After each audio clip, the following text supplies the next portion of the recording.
السلام علیکم۔ کہانی سنو چینل پر میں آپ کو خوش آمدید کہتی ہوں۔ اگر آپ میرے چینل پر نئے ہیں تو پلیز اسے سبسکرائب کریں۔ یہاں ہم آپ کو محرم الحرام کے حوالے سے ہونے والے تمام اہم واقعات اور شہداء کی عظیم قربانیوں کے بارے میں آگاہ کریں گے۔ کربلا میں ہونے والے درد بھرے واقعات اور عظیم ہستیوں کی شہادت کے بارے میں جان کر ہر آنکھ اشکبار ہو جائے گی۔ تو چلتے ہیں سانحہ کربلا کے واقعات کی طرف۔ واقعہ کربلا کا پس منظر۔ قسط نمبر 1، عہد امیر معاویہ اور یزید کی بیعت۔ حضرت امیر معاویہ رضی اللہ تعالیٰ عنہ نے 50 ہجری میں شامیوں کو بلایا کہ ان کے بعد ان کے بیٹے یزید کی جانشینی کے لیے اہل شام بیعت کریں۔ اس اعتبار سے آپ اسلام میں پہلے شخص ہیں جنہوں نے اپنی حیات ہی میں اپنے بیٹے کے لیے مسلمانوں سے بیعت لی اور اپنے بیٹے یزید کو ولی عہد بنا دیا۔ جب شامیوں نے بیعت کر لی تو آپ نے گورنر مدینہ مروان بن حکم کو ایک فرمان لکھا کہ وہ اہل مدینہ سے بھی یزید کی بیعت لیں۔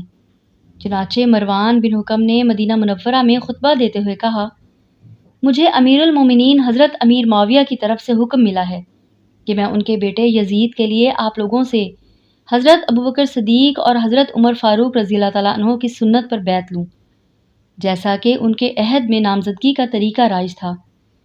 یہ سن کر حضرت عبد الرحمن بن ابو بکر صدیق رضی اللہ تعالیٰ عنہ فوراً کھڑے ہو گئے اور فرمایا کہ نہیں، یہ سنت ابو بکر صدیق اور عمر فاروق نہیں ہے، بلکہ یہ کہو کہ کیسر و کسریٰ کی سنت کے طریقہ پر بیعت لوں، اس لیے کہ حضرت ابو بکر صدیق اور حضرت عمر فاروق رضی اللہ تعالیٰ عنہ نے کبھی اپنی اولاد یا اپنے کسی اہل خاندان اور اہل بیت کے لیے بیعت نہیں لی۔ 51 ہجری میں حضرت امیر المعاویہ رضی اللہ تعالیٰ عنہ نے حج ادا کیا اور اپنے بیٹے یزید کے لیے تمام لوگوں سے بیعت لینے کے ساتھ ساتھ حضرت عمر فاروق رضی اللہ تعالیٰ عنہ کے فرزند حضرت عبداللہ رضی اللہ تعالیٰ عنہ کو بلوایا اور ان سے کہا کہ اے ابن عمر، تم تو یہ کہتے تھے کہ جس دن مجھ پر کوئی امیر نہ ہوگا اس روز مجھے چین نہ ہوگا، اور اب تو معاملہ خلافت میں رکاوٹ ڈالنے کی کوشش کر رہے ہو۔ یہ سن کر حضرت عبداللہ رضی اللہ تعالیٰ عنہ فوراً کھڑے ہو گئے اور ایک مؤثر خطبہ دیا جس میں حمد و نعت کے بعد فرمایا، اے امیر، اب سے پہلے بھی خلفاء گزرے ہیں اور ان کے بھی فرزند تھے، اور ان کے فرزندوں سے آپ کا فرزند یزید بہتر نہیں ہے، مگر انہوں نے کبھی بھی اپنی اولاد میں سے کسی بیٹے کو ولی عہد مقرر نہیں کیا، بلکہ انہوں نے تو اس عام انتخابات کو عام مسلمان پر چھوڑ دیا تھا۔ بس آج بھی وہ کسی شخص کی خلافت پر اگر راضی ہو جائیں تو میں بھی اس کو قبول کر لوں گا۔ آپ مجھے اس بات سے ڈراتے ہیں، لیکن میں مسلمانوں میں انتشار کرنے والا نہیں ہوں۔ یہ تقریر کر کے آپ وہاں سے اٹھ کر چلے گئے۔ پھر امیر معاویہ نے فرزند صدیق اکبر رضی اللہ تعالیٰ عنہ حضرت عبد الرحمن رضی اللہ تعالیٰ عنہ کو بلایا۔ جب وہ تشریف لائے تو ان سے بھی وہی کچھ کہا جو عبداللہ بن عمر رضی اللہ تعالیٰ عنہ سے کہا تھا۔ حضرت عبد الرحمن بن ابو بکر صدیق رضی اللہ تعالیٰ عنہ نے ان کی بات بیچ میں کاٹ کر کہا کہ آپ نے کیا سمجھ رکھا ہے کہ انتخاب کا معاملہ میں ہم نے آپ کو اپنے وکیل بنا لیا؟ خدا کی قسم ہم نے آپ کو اپنا وکیل نہیں بنایا ہے۔ خدا کی قسم ہم چاہتے ہیں کہ اس معاملہ میں تمام مسلمان جمع ہوں اور ہم باہمی مشاورت کریں اور پھر انتخاب کریں، ورنہ میں بتائے دیتا ہوں کہ لوگوں میں تفریق کا بار آپ کے کندھوں پر رہے گا۔ اتنا کہہ کر آپ اٹھ کھڑے ہوئے۔ اس وقت حضرت امیر معاویہ رضی اللہ تعالیٰ عنہ نے دعا کی، الہی، جو کچھ میں چاہتا ہوں اس میں میری مدد فرما۔ الہی، میں اگر یزید کو اس کی لیاقت اور ہوش مندی کے باعث ولی عہد بنا رہا ہوں تو اس کام میں میری مدد فرما، اور اگر میں محض شفقت پدری کے باعث ایسا کر رہا ہوں اور وہ خلافت کے قابل نہیں ہے تو اس کے تخت نشین ہونے سے پہلے ہی اس کو موت دے دے۔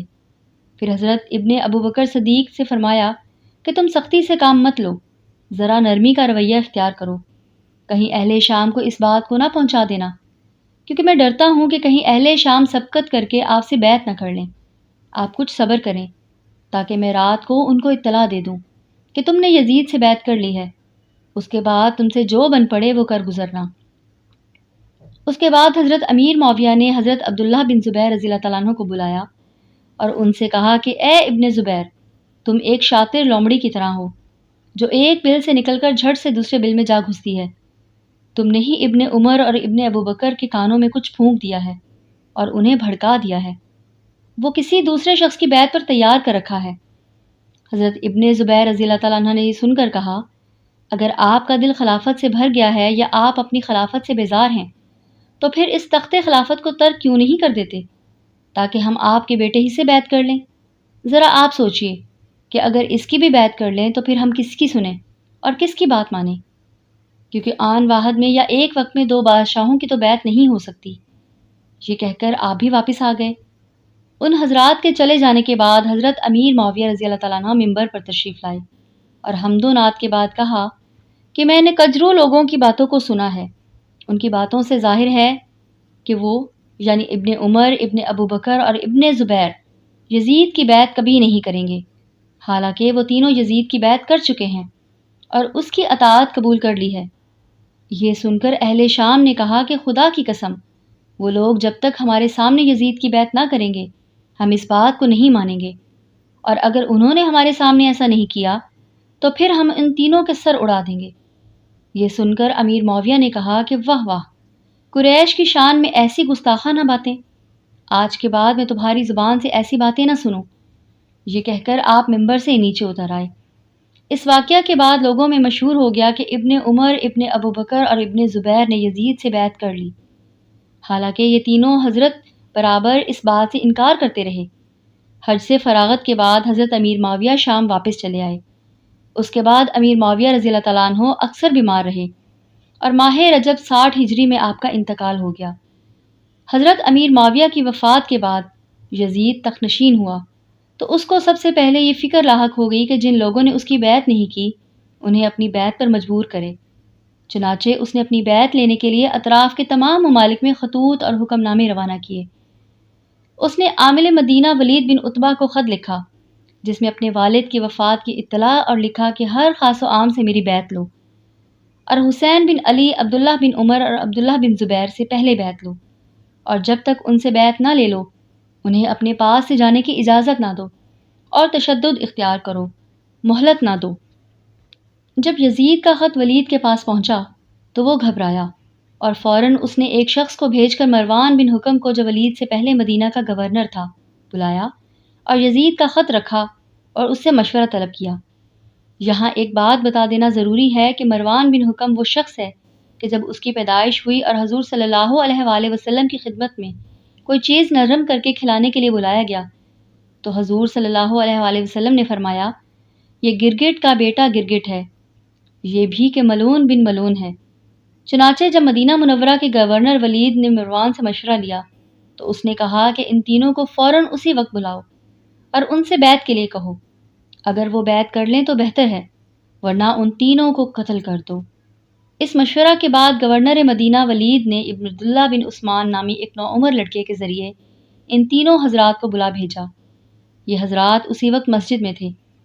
اس غیر معمولی وقت کے بلاوے سے فوراً معاملے کی تہہ تک پہنچ گئے۔ انہوں نے آپس میں کہا، معلوم ہوتا ہے کہ حضرت امیر معاویہ کا انتقال ہو گیا ہے اور ہمیں بیعت کے لیے بلایا جا رہا ہے۔ حضرت امام حسین رضی اللہ تعالیٰ عنہ اپنے ساتھ چند جوانوں کو لے کر پہنچے اور انہیں ہدایت کی کہ تم دروازے پر بیٹھے رہو، اگر میں تمہیں بلاؤں یا تم سنو کہ میری آواز بلند ہو گئی ہے تو سب کے سب مکان کے اندر چلے آنا، لیکن اگر ایسا نہ ہو تو دروازے سے نہ ہٹنا یہاں تک کہ میں باہر آ جاؤں۔ پھر آپ اندر تشریف لے گئے۔ ولید نے آپ کو امیر معاویہ کی وفات کی خبر سنائی اور یزید کی بیعت کے لیے کہا۔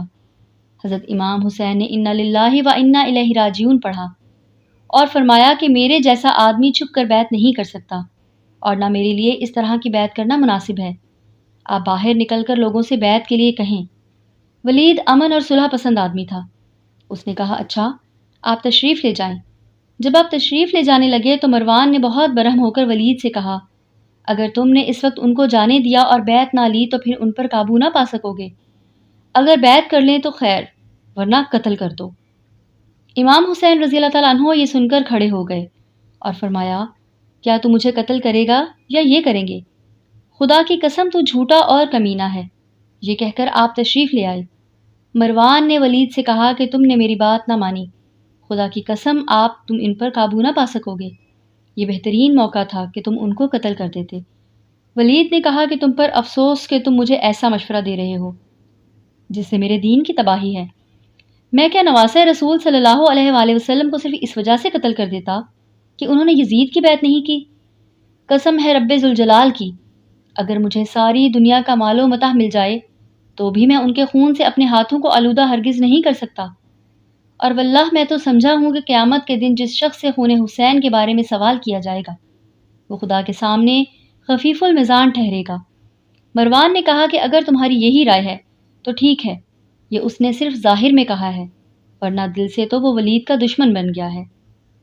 جاری ہے۔ محرم الحرام اور کربلا کے واقعات کے بارے میں جاننے کے لیے ہمارے ساتھ رہیں۔ اگر آپ کہانی سنو چینل پر ابھی آئے ہیں تو چینل کو لائک اور سبسکرائب کر دیں تاکہ ہر آنے والی ویڈیو آپ تک پہنچ سکے۔